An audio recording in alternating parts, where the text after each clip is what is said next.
مرتبہ سورہ حمد اور 3 مرتبہ سورہ اخلاص کی تلاوت کر کے جملہ ارواح مومنین و مومنات، شہدائے ملت، شہدائے راہ ازا، شہدائے راہ ولایت و امامت، خصوص وہ افراد جو سال گزشتہ فرش ازا پر اپنی ذمہ داری کو ادا کرنے آتے تھے اور اس سال اس دنیا میں نہیں ہیں، ان کی بلندی درجات کے لیے رحم اللہ من قرأ سورۃ المبارکۃ الفاتحہ۔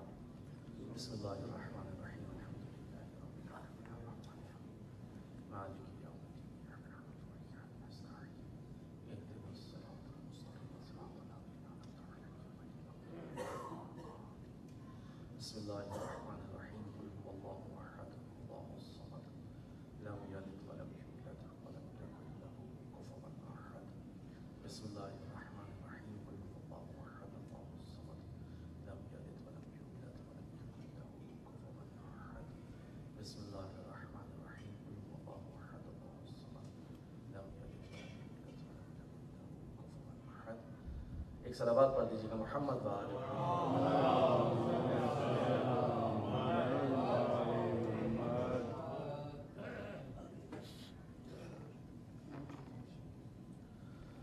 لا حول ولا قوة إلا بالله العلي العظيم۔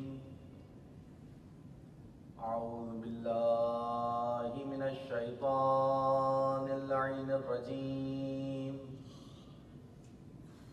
بسم الله الرحمن الرحيم،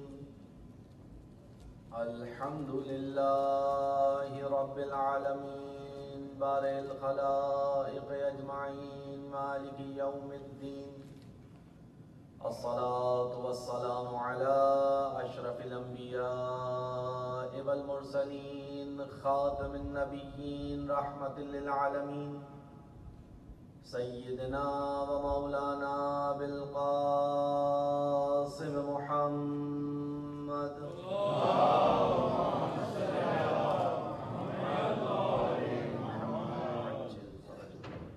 وأهل بيته الطيبين الطاهرين المعصومين المظلومين الذين أذهب الله عنهم الرجس وطهرهم تطهيرا،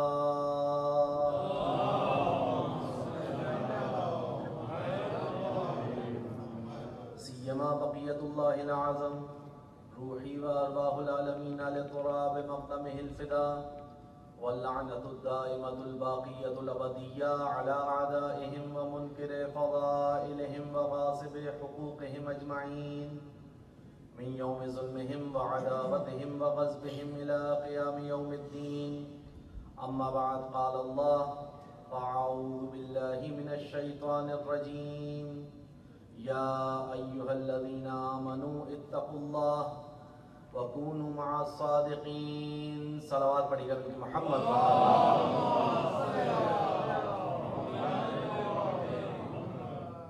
ایام عزا و عشرہ محرم الحرام کے سلسلے کی دوسری مجلس کہ جس میں سورہ مبارکہ توبہ کی آیت نمبر 119 کی تلاوت کا شرف حاصل کیا۔ پروردگار عالم اس آیت میں خطاب کر رہا ہے جس طرح ہر آیت میں پروردگار عالم نے خطاب کیا،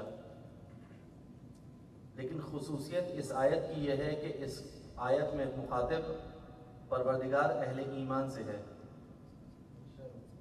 کہیں خدا نے کہا یا ایھا الناس، اے لوگوں،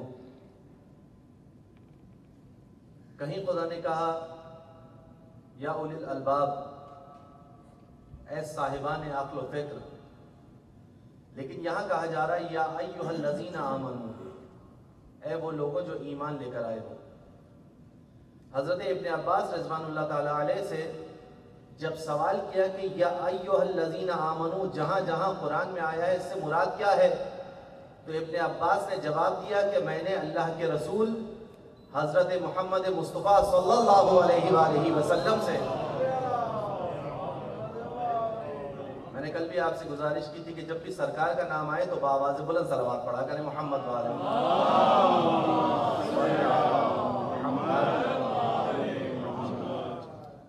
کہا میں نے اللہ کے رسول سے سنا ہے کہ جہاں قرآن میں یا ایھا الذین آمنوا کا لفظ آیا ہے وہاں اہل ایمان سے مراد وہ ہیں جو خدا کی توحید کے معترف ہوں، رسول اکرم صلی اللہ علیہ وآلہ وسلم کو خاتم النبیین جانتے ہوئے ان کی رسالت کا اعتراف کرتے ہوں، اس پر ایمان لاتے ہوں، اور اس کے ساتھ ساتھ علی بن ابی طالب علیہ السلام کی ولایت کے معترف اور ایمان رکھنے والے ہوں۔ لہذا یہاں صاحبان ایمان سے کلام کیا خدا نے، کہا یا ایھا الذین آمنوا، اور معاملہ یہاں نہیں رکا۔ عموماً ہمارے ذہن میں ہے کہ جناب جب ایمان لے ہی آئے تو اب عمل کریں نہ کریں، نماز پڑھے نہ پڑھیں، روزہ رکھے نہ رکھیں، زکوٰۃ دے نہ دیں، حج کریں نہ کریں، خمس ادا کریں یا نہ کریں، ایمان تو ہے نا۔ ایمان عمل سے ظاہر ہوتا ہے، بغیر عمل کے ایمان ہو ہی نہیں سکتا، بغیر عمل کے ایمان ہو ہی نہیں سکتا۔ خدا رحمت کرے علامہ نقن اللہ مقامہ پر کسی نے ان سے سوال کیا کہ ایمان اور عمل کا کیا تعلق ہے؟ آسان کر دوں، اصول دین اور فروع دین سب کو یاد ہے۔ اصول دین دین کی جڑیں، فروع دین دین کی شاخیں۔ اصول دین کیا ہے؟ توحید، عدل، نبوت، امامت، قیامت، یہ کیا ہے؟ دین کی جڑیں۔ فروع دین کیا ہے؟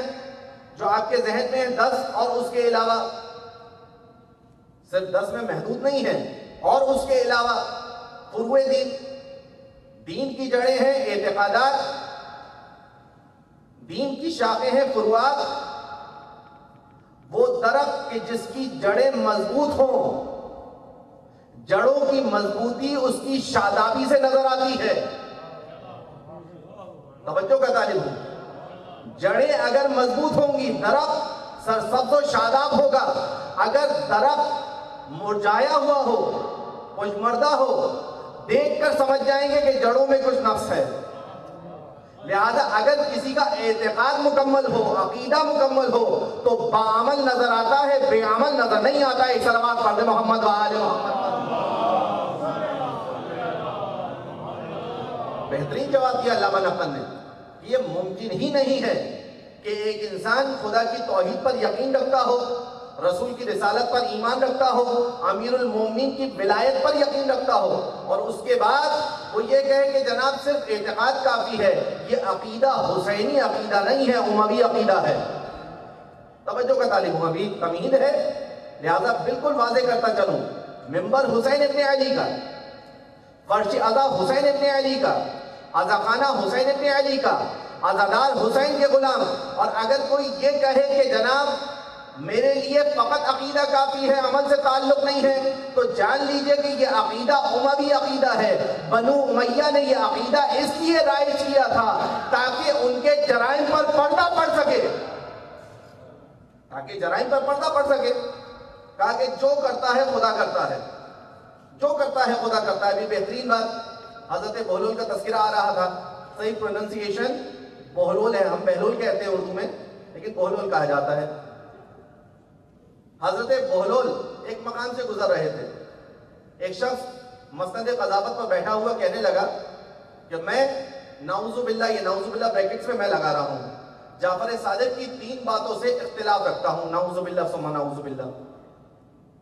کہا وہ 3 باتیں کیا ہیں؟ کہا پہلی بات یہ ہے کہ جعفر صادق یہ کہتے ہیں، اب میں جتنی دفعہ کہوں گا علیہ السلام نہ کہوں گا کیونکہ میری مجبوری ہے، مجھ سے ائمہ معصومین علیہ السلام کا نام بے احترامی ہے کہ ان کے ساتھ علیہ السلام یا القابات نہ لگائے جائیں، لہذا نقل قول ضرور کر رہا ہوں، لیکن اپنے تاثرات کو شامل کرتے ہوئے امام کے ساتھ علیہ السلام لگا کے کہوں گا۔ کہا جعفر صادق علیہ السلام کہتے ہیں کہ خدا ہے مگر دکھائی نہیں دے گا، دکھائی نہیں دیتا۔ بھلا یہ کیسا موجود ہے، یہ کیسا ہے جو دکھائی نہ دے؟ دوسری بات سے اختلاف یہ ہے کہ وہ یہ کہتے ہیں کہ شیطان کو آگ میں جلایا جائے گا، اور شیطان تو خود آگ ہے، اب آگ پر آگ کیسے اثر کرے گی؟ اور تیسری بات یہ ہے، وہ یہ کہتے ہیں کہ ہر اچھا کام اللہ کی توفیق سے ہوتا ہے، اللہ کی عطا کردہ توفیق سے ہوتا ہے، ہر برا کام انسان خود کرتا ہے۔ میں یہ کہتا ہوں، اس شخص نے کہا میں یہ کہتا ہوں کہ ہر اچھا اور برا کام خدا کی جانب سے ہوتا ہے، اس کی مرضی کے مطابق ہوتا ہے۔ وہ لوگ گزر رہے تھے، مٹی کا ڈھیلا اٹھایا، کہنے والے کے سر پر دے مارا، معاملہ قاضی تک پہنچا۔ جیسے ہی قاضی نے سوال کیا کہ یہ تم نے کیا عمل انجام دیا، کہا میں نے کچھ نہیں کیا، میں نے تو ان کی بات کا جواب دیا ہے، میں نے اس کے علاوہ اور کچھ نہیں کیا، میں نے فقط ان کی بات کا جواب دیا ہے۔ کہا سوال کیا تھا؟ کہا یہ کہہ رہے تھے کہ میرے مولا جعفر صادق علیہ السلام سے یہ اختلاف رکھتے ہیں 3 باتوں پر، جو علم لدنی کا ورثہ ہو اس کی باتوں سے اختلاف۔ کہا جواب زبان سے بھی دیا جا سکتا تھا، کہا ان کا جواب، ان کا سوال اتنا نامعقول تھا کہ زبان سے یہ سمجھتے نہیں، لہذا ہاتھ اٹھانا پڑا۔ بعض دفعہ مجبوری ہو جاتی ہے نا۔ تو اب بہلول نے جواب کیا دیا؟ ایک مٹی کا ڈھیلا اٹھا کر سوال کرنے والے کے سر پر دے مارا۔ قاضی نے پوچھا کہ سوال کیا تھا؟ کہا یہ کہتے ہیں میں 3 باتوں سے اختلاف رکھتا ہوں۔ 3 باتیں کیا ہیں؟ کہا انہوں نے کہا کہ خدا ہے، امام صادق کہتے ہیں کہ خدا ہے مگر نظر نہیں آتا، یہ کیسا ہے جو نظر نہ آئے؟ یہ بھی چلا رہے ہیں درد ہو رہا ہے، ان کا درد تو مجھے نظر نہیں آ رہا۔ چلا رہے ہیں کہ درد ہو رہا ہے، درد کا وجود ہے مگر دکھائی نہیں دے رہا۔ دوسرا اختلاف انہوں نے امام صادق سے کیا کہ وہ یہ کہتے ہیں شیطان کو آگ میں جلایا جائے گا، شیطان پر کیوں کر آگ اثر کرے گی جبکہ خود آگ کا بنا ہوا ہے؟ تو یہ بھی تو مٹی کے بنے ہوئے ہیں، ان پر ڈھیرے نے اثر کیوں کیا؟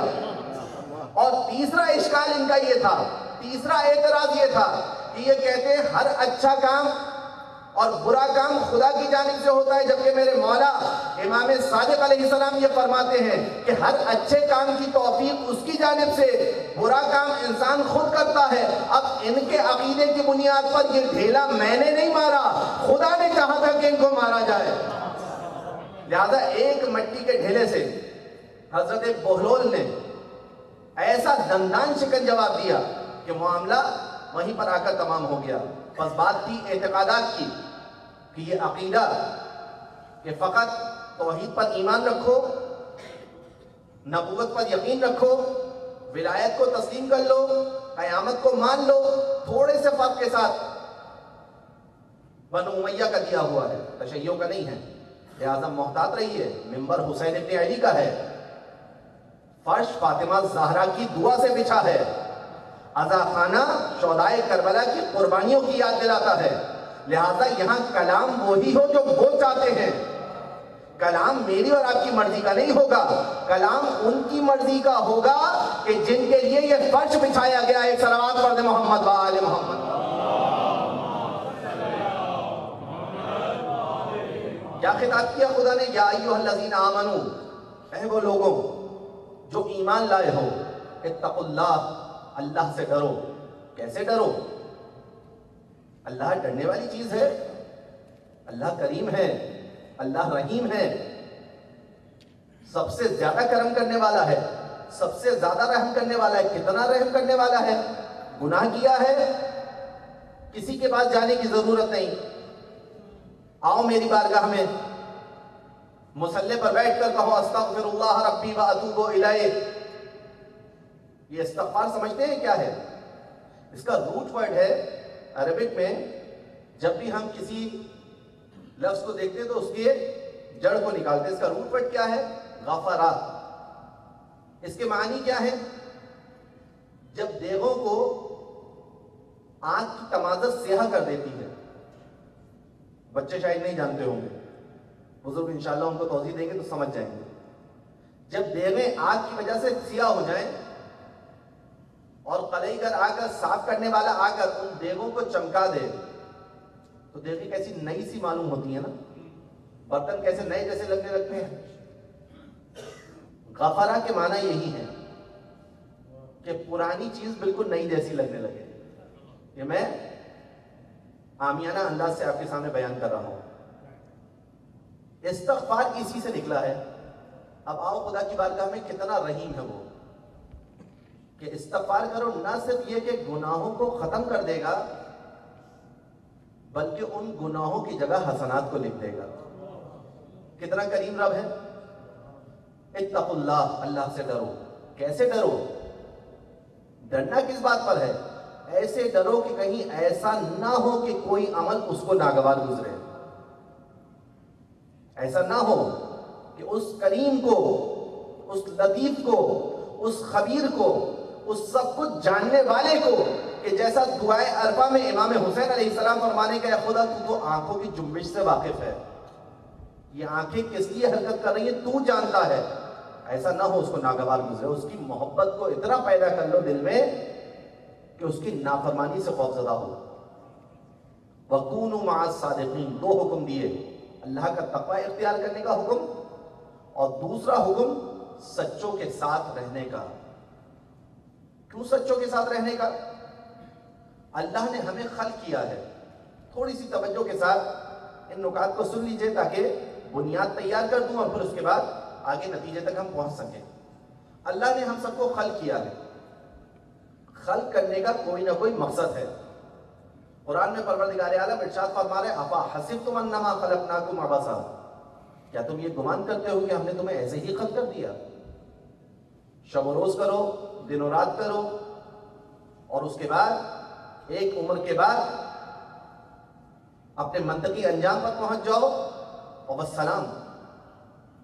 خدا نے ایسے ہی خلق نہیں کیا، وہ حکیم ہے، ہر چیز کے پیچھے حکمت ہے۔ اس نے ہمیں کیوں خلق کیا؟ خود بیان کر رہا ہے وَمَا خَلَقْتُ الْجِنَّ وَالْإِنسَ إِلَّا لِيَعْبُدُونَ، میں نے جنوں کو اور انسانوں کو خلق نہیں کیا مگر یہ کہ میری عبادت کریں۔ اے خدا یہ عبادت کیا ہے؟ فقط نماز؟ ہاں نماز عبادت کا ایک حصہ ہے مگر صرف نماز عبادت نہیں ہے۔ روزے عبادت کا ایک حصہ ہے مگر صرف روزے عبادت نہیں۔ پھر کیا؟ دن کے 24 گھنٹے 24 آورز ہم خدا کی عبادت کرتے ہوئے نظر آئیں۔ یہ 24 گھنٹے عبادت کیسے ہوگی؟ کہ جب حلال رزق کمانے کے لیے گھر سے نکلیں گے اور قصد قربت ہوگا کہ اللہ تیری قربت کے لیے حلال رزق کمانے جا رہا ہوں، یہ عبادت ہے۔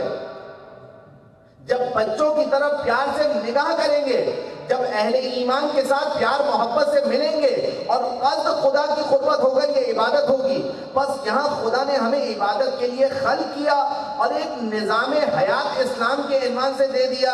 ان الدین عند اللہ الاسلام، اللہ کے نزدیک اگر کوئی دین ہے تو فقط اور فقط اسلام ہے، اور اگر اس کے علاوہ کوئی کسی اور دین کا کاربند ہو تو اللہ اس کو قبول کرنے کا ضامن نہیں ہے۔ لہذا اللہ نے فقط دین جو انٹروڈیوس کروایا ہے وہ اسلام کرایا ہے، اور اس اسلام کی شان یہ ہے کہ 1,24,000 انبیاء علیہ السلام آئے اور آ کر کہتے رہے قولوا لا الہ الا اللہ تفلحوا۔ رسول اکرم صلی اللہ علیہ وآلہ وسلم تک معاملہ آیا، رسول اللہ نے کہا قولوا لا الہ الا اللہ تفلحوا، اور اس کے بعد معاملہ آگے بڑھا۔ جب معاملہ آگے بڑھا تو ولایت کا سلسلہ شروع ہوا۔ لہذا خدا مند متعال نے ایک زمانہ ایسا نہیں رکھا جس میں کوئی ہادی نہ ہو، جس میں کوئی ہدایت کرنے والا نہ ہو۔ اب یہاں معاملہ تشیع کا اختصاصی معاملہ ہے۔ مکتب تشیع کا مسلم عقیدہ کے زمانہ کسی زمانے میں، توجہ کا طالب ہو، زمانہ کسی زمانے میں ہادی برحق سے خالی نہیں رہا۔ اور آسان کر دوں، زمانہ کسی زمانے میں صاحب زمان سے خالی نہیں رہا۔ ہر زمانے کا صاحب حجت خدا کے طور پر موجود رہا۔ ذرا تصور کیجئے، آج اگر کسی سے گناہ ہو جاتا ہے تو کیا کہا جاتا ہے؟ شیطان کے بہکاوے میں آ گئے تھے، یہی عذر پیش کیا جاتا ہے نا، شیطان نے بہکا دیا، گناہ کر لیا، اس رحمان الرحیم کی بارگاہ میں آ کر توبہ کر لی۔ لیکن بہکایا کس نے؟ شیطان نے، جو نظر نہیں آتا، جو ایک ساتھ سب کو بہکانے کی سعی کوشش کرتا رہتا ہے، سب اس کے بہکاوے میں بھی آنے سے خوفزدہ رہتے ہیں۔ بس کیا خدا کے عدل سے یہ بات مطابقت رکھتی ہے کہ اللہ شیطان کو مہلت دے دے کہ تم بہکاتے رہو مگر کسی ہادی کا وجود نہ ہو؟ کیا عقل اس بات کو تسلیم کرتی ہے؟ وہ خدا کہ جب زمین پر ایک ہدایت لینے والی حضرت حوا کی صورت میں تھیں تو ایک ہادی بھیجا تھا حضرت آدم علیہ السلام کی صورت میں۔ اب تو کروڑوں تشنگان ہدایت ہیں، اب تو لاکھوں افراد ہدایت کے لیے سرگردان کر رہے ہیں، تو کیا اب کوئی ہادی نہیں ہوگا؟ تشیع اس مقام پر آ کر بیان کیا جاتا ہے کہ ہاں ہادی ہے، ہر زمانہ ہادی کا نیازمند ہے، ہر زمانے کی ضرورت ہے ہادی، لہذا ہر زمانے میں ایک ہادی رہا۔ اور وہ ہادی کا سلسلہ کیا ہے؟ رسول اکرم صلی اللہ علیہ وآلہ وسلم کا جب وصال نزدیک آیا، اب یہاں حجت الوداع کے موقع پر رسول اکرم صلی اللہ علیہ وآلہ وسلم پر وحی نازل ہوئی۔ ایک صلوات پڑھ لیں محمد و آل محمد پر۔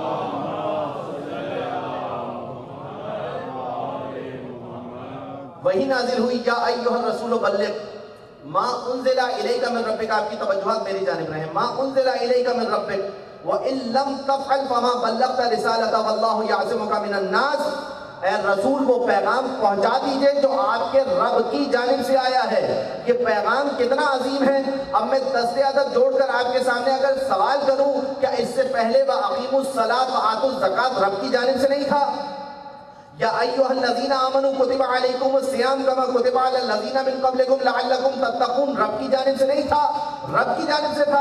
وآتوا الزکاۃ رب کی جانب سے تھا. نماز کے اقامے کا حکم رب کی جانب سے, زکوٰۃ دینے کا حکم رب کی جانب سے, روزہ رکھنے کا حکم رب کی جانب سے, خمس ادا کرنے کا حکم رب کی جانب سے. پھر ان آیات کے ساتھ کیوں نہیں کہا ما انزل الیک من ربک, جو آپ کے رب کی جانب سے آیا ہے؟ یہ پیغام ولایت اتنا سنگین ہے کہ یہاں خداوند متعال کہہ رہا ہے یا ایھا الرسول بلغ ما انزل الیک من ربک, کیونکہ جانتا ہے خدا کہ اس ولایت کے موضوع پر اختلاف ہوگا اور اس حد تک پڑے گا کہ اللہ کے رسول سے سوال کیا جائے گا یہ پیغام آپ کا ہے یا خدا کا ہے؟ یہ پیغام آپ کا ہے یا خدا کا ہے؟ لہذا خود خدا نے کہہ دیا ما انزل الیک من ربک, اور پھر آگے بڑھ کر کہا وَإِن لَمْ تَفْعَلْ فَمَا بَلَّغْتَ رِسَالَتَهُ. اگر آپ نے یہ پیغام نہ پہنچایا تو آپ نے گویا کوئی کار رسالت انجام نہیں دیا. یہاں پر مبالغہ کیا جاتا ہے کہ جناب رسول اکرم صلی اللہ علیہ وآلہ وسلم کی رسالت کو نعوذ باللہ خطرہ تھا. نہیں, بات خطرے کی نہیں ہے.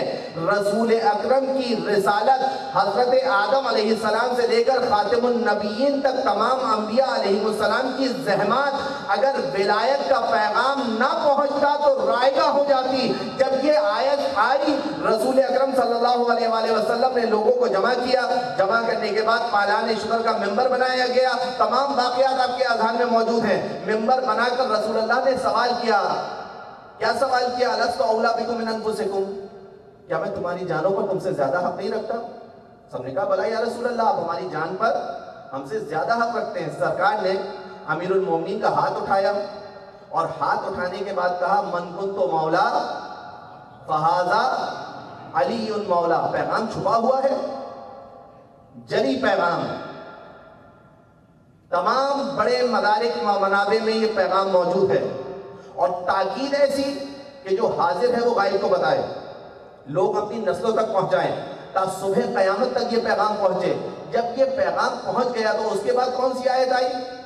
اليوم یئس الذین کفروا من دینکم فلا تخشوهم واخشون.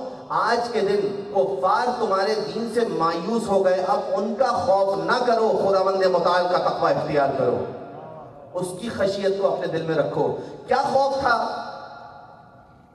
کیوں خشیت رکھنی ہے؟ کیوں وہ مایوس ہو گئے؟ سمجھ رہے تھے کہ ادھر رسول اللہ جائیں گے, ادھر لات و منات و عزا و عبل تمام کے تمام بت واپس آ جائیں گے. لیکن یہاں رسول اللہ ایسا نظام دے کر گئے اللہ کے حکم سے کہ اب وہ ارمان پورا نہیں ہو سکتا. قرآن نے کہا اليوم یئس الذین کفروا من دینکم. عجیب معاملہ ہے. غدیر کا پیغام کوئی چھپا ہوا پیغام نہیں ہے, چھپا ہوا پیغام ہے. چھپا ہوا نہیں ہے, چھپا ہوا پیغام ہے. تمام بڑے مدارک میں موجود ہے, یہ روایت موجود ہے. من کنت مولا فہذا علی المولا. اور رسول کے وصال کے بعد جب سیدہ سلام اللہ علیہ در در پر گئی تھی تو کوئی اس کا جواب دینے کے لیے تیار نہیں تھا کہ رسول نے کیا کہا تھا. سیدہ کے لیے دروازے نہیں کھل رہے تھے. عجیب معاملہ ہے, عجیب معاملہ ہے. مثال دی جاتی ہے کہ جناب ابو طالب علیہ السلام کے ایمان کے عنوان سے کہ جو محسن اسلام ہیں کہ جناب حضرت ابو طالب علیہ السلام ایمان نہیں لائے, نعوذ باللہ. کیوں ایمان نہیں لائے؟ کا معاملہ یہ تھا کہ جب حضرت ابو طالب کا وصال نزدیک آیا تو رسول اکرم صلی اللہ علیہ وآلہ وسلم چچا کے نزدیک گئے اور نزدیک جا کر کان میں کہا چچا ایمان لے کر آ جائیے. حضرت ابو طالب علیہ السلام نے نعوذ باللہ اس پیغام کو قبول نہیں کیا اور اسی حالت میں اس دنیا سے رخصت ہو گئے. اب ذرا اس واقعے کا تجزیہ کریں. علماء نے اس کا تجزیہ کیا ہے, پوری کتابیں اس پر تحریر کی ہیں. کا اول یہ کہ کان میں جو بات کہی جائے کتنی بلند کہی جاتی ہے؟ اگر میں آپ کے کان میں کوئی بات کہوں تو کتنی بلند آواز سے کہوں گا؟ کتنے لوگ سن لیں گے اس کو؟ اور کان میں بات کہی کیوں جاتی ہے؟ جب دوسروں سے چھپانا ہو. تو پہلا اشکال تو یہ ہے کہ جو رسول نے چھپایا تھا اس کو بتایا کیوں؟ اگر یہ سچ مان لیں جو رسول نے چھپایا تھا اس کو بتایا کیوں؟ اور اتنی ہلکی آواز سنائی دے گئی. غدیر کے ممبر پر من کنت مولا فہذا علی مولا بآواز بلند سنائی نہیں دیا. کان میں کہی ہوئی بات سمجھ میں آ گئی, میدان میں کہی ہوئی بات سمجھ میں نہیں آئی. یعنی ثابت ہوا کہ نہ معاملہ کان کا ہے نہ میدان کا ہے, معاملہ عصبیت کا ہے. اگر تعصب کی عینک اتار دی جائے تو ولایت علی سمجھ میں آ جائے. صلوات پڑھ دیجئے محمد بار.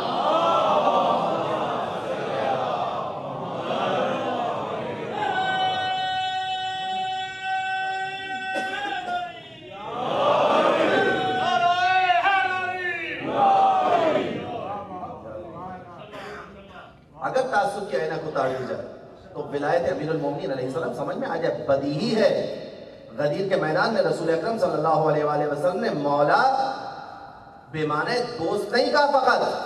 غدیر کے میدان میں اگر رسول اکرم صلی اللہ علیہ وآلہ وسلم مولا کہہ رہے ہیں تو اس سے پہلے ایک اعتراف لے رہے ہیں. وہ اعتراف کیا ہے؟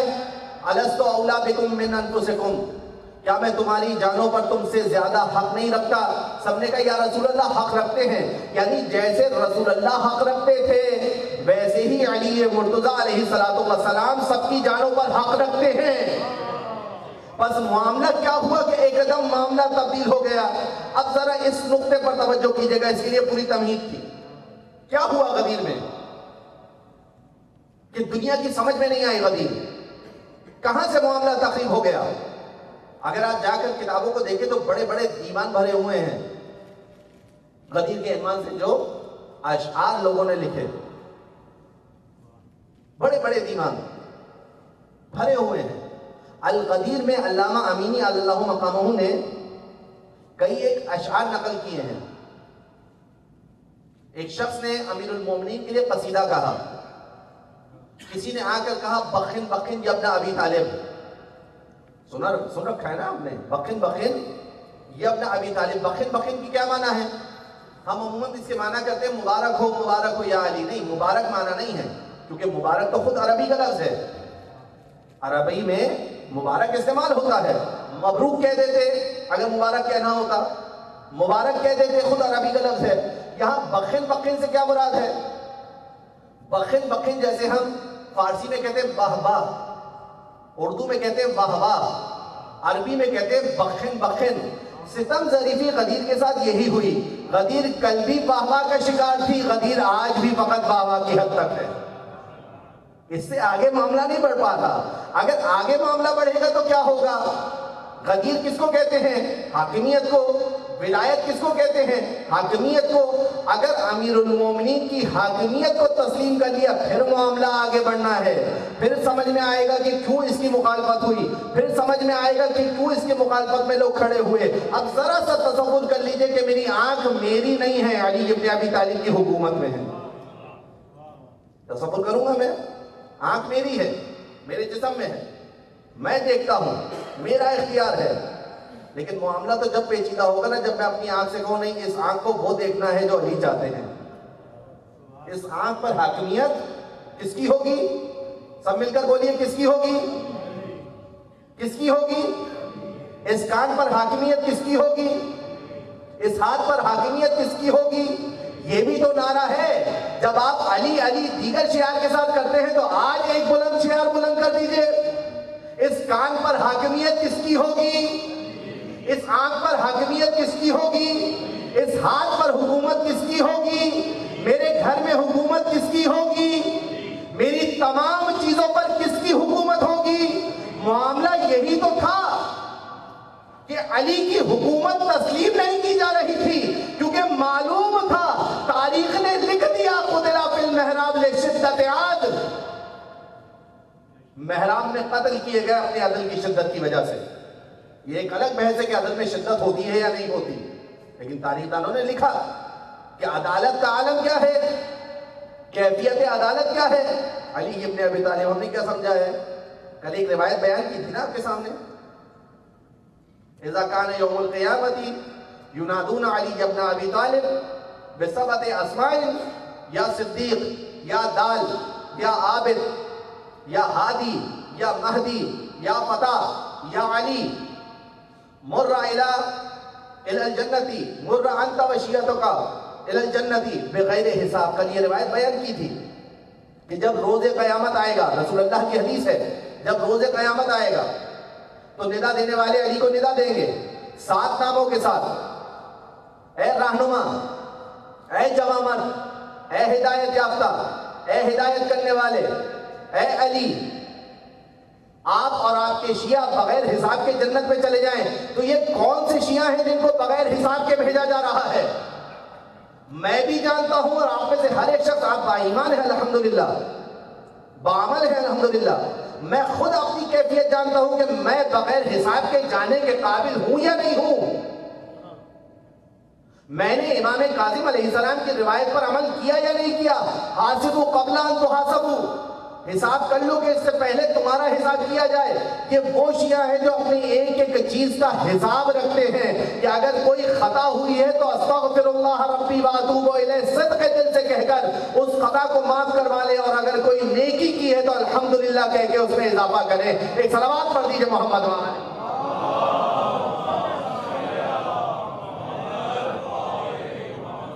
کون سے شیعہ ہیں جو بغیر حساب کے جنت میں جا رہے ہیں؟ عزیزان محترم، گمان نہ کیجئے. علی ابن ابی طالب علیہ السلام کا عدل دیکھا ہے آپ نے؟ کیسا عدل ہے؟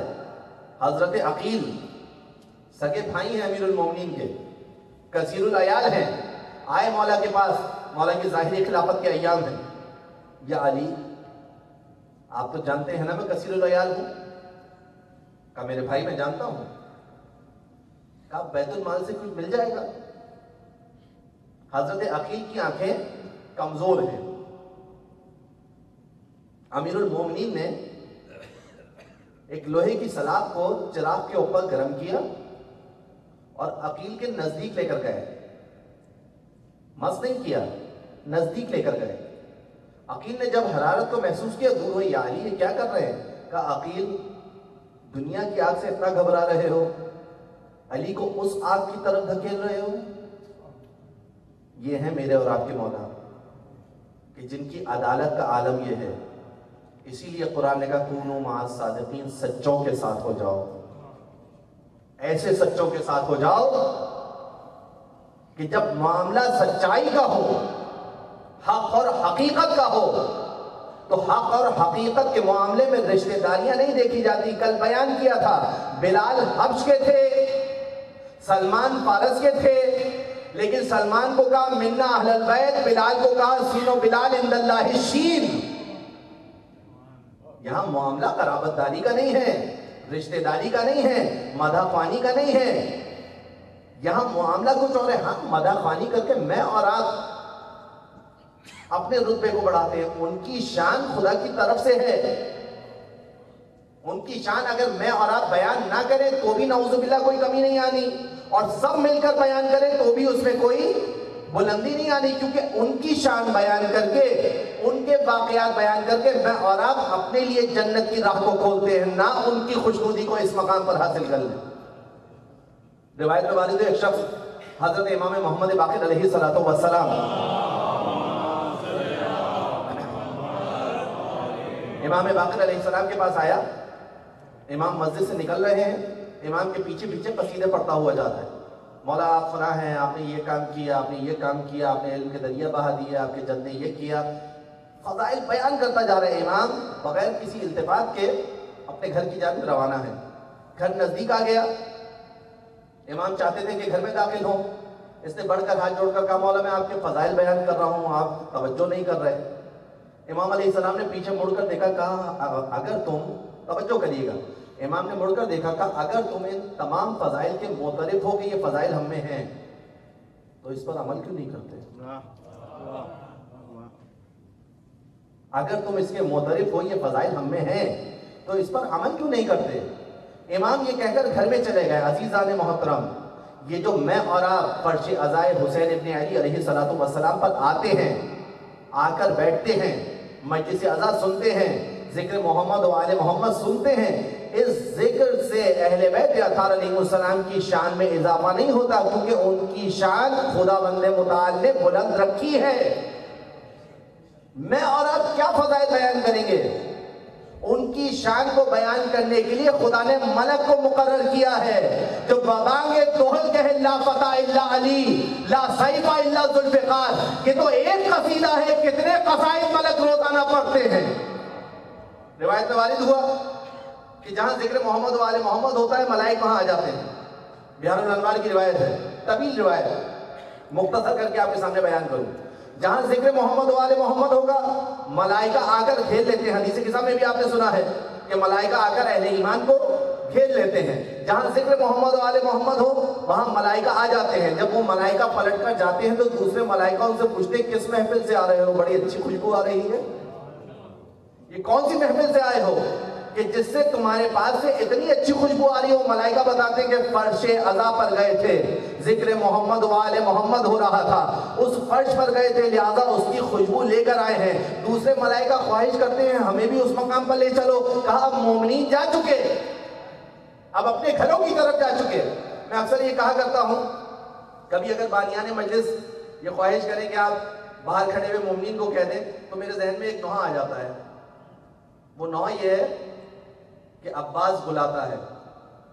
نوحہ سنا ہوگا آپ نے، مشہور نوحہ ہے، جو بھی یہاں آتا ہے عباس بلاتا ہے، کربلا جو بھی جاتا ہے عباس بلاتا ہے۔ تو اب جس کے پاس عباس علمدار کا جواز ہوگا وہی آ سکتا ہے، جس کے پاس جواز ہوگا، جس کے پاس اجازہ ہوگا، اس اجازے کے بغیر کوئی نہیں آ سکتا۔ لہذا اجازت ضروری ہے فرش عزا پر آنے کے لیے، اور وہ اجازت ہے حضرت عباس کی۔ بس ملائک کہتے ہیں کہ ہمیں وہاں لے چلو۔ دوسرے ملائک کہتے ہیں، جو ملائک ہو کے جا چکے وہ کہتے ہیں ہم مومنین جا چکے ہیں، محفل برخاست ہو گئی، مجلس تمام ہو گئی۔ کہا اچھا اسی جگہ لے چلو جہاں پر وہ عزادار بیٹھے تھے۔ روایت بیان کرتی ہے پھر ملائک آتے ہیں اور اپنے بال و پر کو اس فرش سے مس کرتے ہیں کہ جہاں پر ذکر محمد و آل محمد کر رہے تھے بیٹھے ہوئے مومنین، اور دوبارہ جاتے ہیں تو دوسرے ملائک بھی اس کی خواہش کرتے ہیں۔ یہ ہے فرش عزائے حسین ابن علی، یہ ہے ذکر محمد و آل محمد، یہ ہے صادقین کا ذکر، کہ جس کے لیے روایت میں وارد ہوا من جلسا من بکا علی مصاب الحسین، جو بکا کرے مصیبت حسین ابن علی پر۔ عجیب حدیث قدسی ہے، من بکا علی مصاب الحسین، جو بکا کرے مصیبت حسین پر، او تذکرہ، اور حسین ابن علی کی یاد دہانی کرائے، یاد دلائے، او جلسا مجلسا، مجلس عزا میں فرش پر بیٹھنے کے لیے روایت، اور مجلس حسین میں آ کر فرش پر بیٹھے،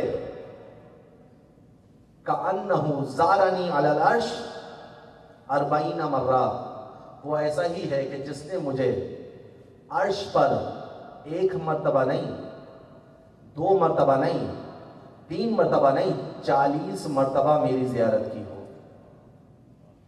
یہ ہے فرش، یہ ایام عزا نعمت خداوند متعال ہے۔ جن کے پاس یہ نعمت نہیں ہے نا، وہ ایک سیمینار کرانے کے لیے سرگردان پھرتے ہیں کہ لوگوں کو جمع کریں، لوگوں کو جمع کرنے کے بعد چاہے کتنی اہم بات کیوں نہ ہو، وہ ایک قلبی لگاؤ جو چند لوگوں کی ایک مختصر تعداد کے افراد کے ساتھ مجلس ہو، جو اس میں قلبی لگاؤ پیدا ہوتا ہے وہ بڑے بڑے سیمینارز میں پیدا نہیں ہو پاتا۔ کیوں؟ کیونکہ یہ فرش عزا میں اور آپ نہیں بچھاتے، یہ زام ہے ہمارا کہ ہم بچھا رہے ہیں، یہ گمان ہے ہمارا کہ ہم اس کے لیے کوئی کام کر رہے ہیں۔ ہمیشہ یہ توفیق طلب کریں، خدا مجھے توفیق دے کہ میں فرش عزا بچھاؤں، مجھے توفیق دے کہ اس منبر سے میں حسین ابن علی کا پیغام آگے بڑھاؤں، مجھے توفیق دے کہ میں مرثیہ خوانی کے لیے فرش پر آؤں، مجھے توفیق دے کہ میں گریے کے لیے فرش عزا پر جاؤں۔ یہ توفیق اس کی جانب سے ہے، اور اس توفیق کو بار بار طلب کرتے رہیے۔ حق ہے حسین ابن علی کا ہماری گردن پر، حق ہے امام حسین علیہ السلام کا ہماری گردن پر. اس حق کو میں اور آپ ادا نہیں کر سکتے, میں اور آپ ادا نہیں کر سکتے. عجیب معاملات ہیں. جب میں درد کرتا ہوں, کبھی سوچتا ہوں, واقعات میں سنا ہے کہ امیر المومنین 40 مقامات پر حاضر ہوئے. یہ ایک فضیلت بیان کی جاتی ہے نا مولا کی. آج ایک زہرا کی فضیلت آپ کے سامنے بیان کرتا ہوں سلام اللہ علیہ کی. وہ کیا فضیلت ہے؟ زہرا بھی کئی جگہ پر ایک ساتھ حاضر ہوتی ہے. فرق کیا ہے؟ جناب زہرا کی فضیلتوں میں بھی گریا ہے. فرق کیا ہے؟ امیر المومنین کی فضیلت بیان کی جاتی ہے کہ ضیافت میں 40 مقامات پر حاضر تھے. جناب زہرا کی فضیلت یہ ہے کہ حاضر ہیں مگر فرش عزائے حسین پر. کبھی ایک عزاخانہ, کبھی دوسرا عزاخانہ, کبھی ایک مجلس. ہر مومن کی خواہش ہے کہ گھر میں فرش عزا بچھاؤں اور سیدہ کونین میرے گھر تشریف لے کر آئے. اجرکم اللہ. بس عزیزان محترم, کتنی سرعت کے ساتھ, تیزی کے ساتھ پہلی محرم بھی تمام ہو گئی, شب دوم آ گئی. کتنا ارمان تھا کہ ہلال محرم نمودار ہو اور فرش عزا پر آئیں. بات ہی الگ ہے, اس فرش کی شان ہی الگ ہے, اس پہ آنے والے افراد کا خلوص ہی الگ ہے. کس کاروان کو یاد کرنے کے لیے آئے ہیں جو 28 رجب کو مدینہ سے چلا, 2 محرم کربلا میں پہنچا, 7 کو پانی بند ہوا, 10 کو وہ بستی اجڑ گئی. کیسے چلے تھے مدینہ سے؟ جب مدینہ سے چلے تو اپنے بھائی محمد حنفیہ کو وصیت کی, اے محمد حنفیہ تمہیں اپنی آنکھ بنا کر چھوڑ کر جا رہا ہوں, مدینے کے حالات سے باخبر کرتے رہنا. کیا کہہ کر نکلے حسین ابن علی؟ انی لم اخرج اشرا ولا بطرا ولا مفسدا انما خرجت لطلب اصلاح فی امت جدی اريد ان امر بالمعروف وانهى عن المنکر واسیر بسیرت جدی و ابی امیر المومنین. اللہ اکبر. میرا قیام نہ اکڑ کے لیے ہے, نہ شر کے لیے ہے, نہ فساد کے لیے ہے. انما خرجت لطلب اصلاح فی امت جدی. میرا قیام فقط اور فقط امت جد کی اصلاح ہے. ارادہ کیا ہے کہ امر بالمعروف کروں, نہیں از منکر کروں, اور میں اس پورے قیام میں اپنے نانا رسول اللہ کی سیرت کا پابند رہوں گا اور اپنے بابا علی مرتضیٰ کی سیرت کا پابند رہوں گا. 28 رجب آ گئی. جب 28ویں کی شب آئی تھی, امام حسین نے گھر والوں کو رفع سفر باندھنے کا حکم دیا. خبر پہنچی جناب زینب اولیاء مقام تک کہ بھائی مدینہ چھوڑ کر جا رہا ہے. جناب زینب اپنے بیت الشرف میں موجود ہیں, عبداللہ ابھی گھر میں نہیں ہیں. جب جناب عبداللہ داخل خانہ ہوئے, دیکھا جناب زینب کی پیشانی پر بل ہے, آنکھوں سے آنسو جاری ہیں. ایک جملہ کہا عبداللہ, اب تمہیں ایک شرط رکھوائی تھی یاد ہے نا؟ کہا آقازادی کیا ہوا؟ کہا میرا بھائی مدینہ چھوڑ کر جا رہا ہے.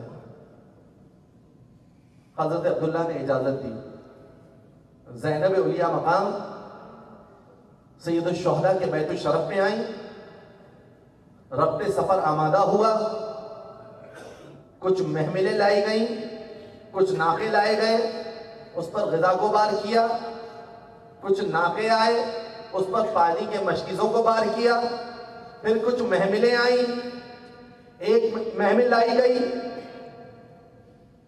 ایک جوان آگے بڑھا, زانوؤں کو خم کیا, بی بی سوار ہو گئی. حسین نشست پر تشریف فرما ہے. کہا یہ بی بی کون ہے؟ کہا ام لیلہ سوار ہو رہی ہیں. قاسم آگے بڑھے, ام فروا کو سوار کیا. عباس علمدار آگے بڑھے, ام کلثوم کو سوار کیا. بیویاں سوار ہوتی رہی, مگر ایک مرتبہ حسین نشست سے بلند ہوئے. عباس علمدار نے تلوار کی نیام پر ہاتھ رکھا, تلوار کے قبضے کو کھینچا. ایک مرتبہ علی اکبر آگے بڑھے, زانو کو خم کیا. قاسم نے محمل کا پردہ اٹھایا. کنیزوں کے جھرمٹ میں ایک بی بی آئی,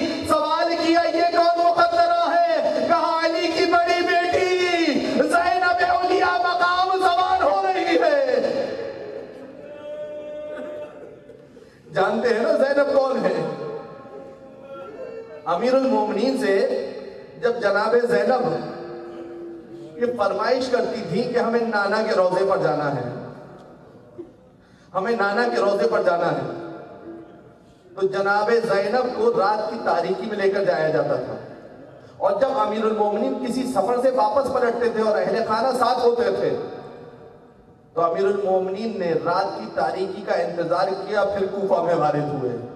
وہی زینب آج سوار ہو رہی ہے، کیا شان ہے؟ عباس علمدار موجود ہیں، علم کا پھریرہ کھلا ہوا ہے، قاسم موجود ہیں، علی اکبر موجود ہیں، حسین شانہ پکڑنے کے لیے موجود ہیں، بی بی سوار ہو گئی، قافلہ چل دیا، کربلا پہنچ گیا، عاشور کا دن گزر گیا۔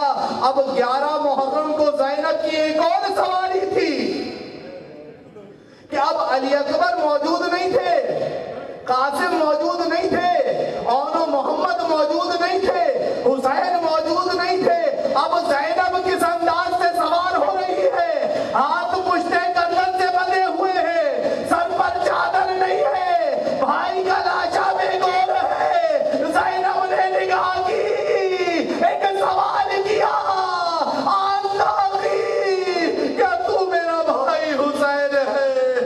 سیعلم الذین ظلموا ایام انقلب ینقلبون۔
کی جوانی کا لوگوں یہ جنازہ ہے اسلام کے بانی کا آغاز ہو رہا ہے کربل کی کہانی کا آغاز ہو رہا ہے کربل کی کہانی کا لوگوں یہ جنازہ ہے اسلام کے بانی کا آغاز ہو رہا ہے کربل کی کہانی کا آغاز ہو رہا ہے کربل کی کہانی کا بی بی نے کہا بابا کربل میں چلے آنا بی بی نے کہا بابا کربل میں چلے آنا بی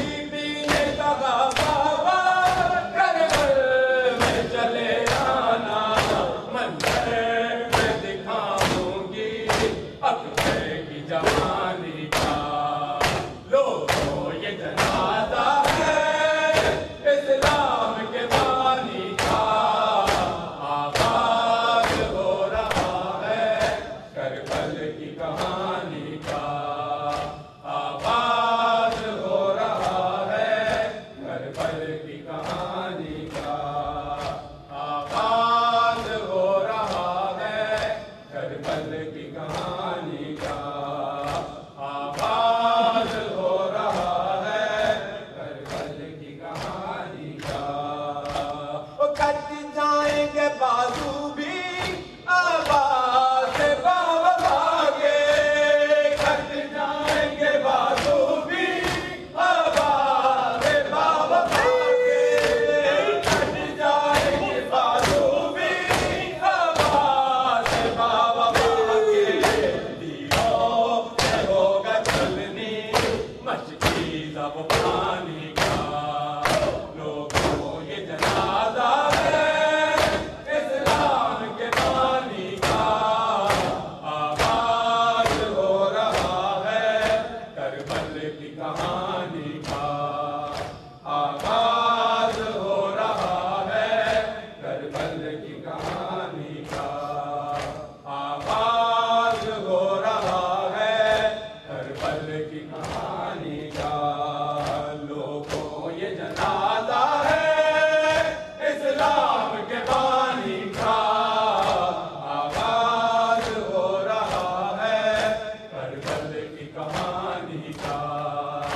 آغاز ہو رہا ہے کربل کی کہانی کا وہ بکھرے گا کربلا میں قاسم کے سر کا سہرا بکھرے گا کربلا میں قاسم کے سر کا سہرا بکھرے گا کربلا میں قاسم کے سر کا سہرا خوشیاں سمیٹ دے گا عالم و ویرانی کا لوگوں یہ جنازہ ہے اسلام کے بانی کا آغاز ہو رہا ہے کربل کی کہانی کا آغاز ہو رہا ہے کربل کی کہانی کا آغاز ہو رہا ہے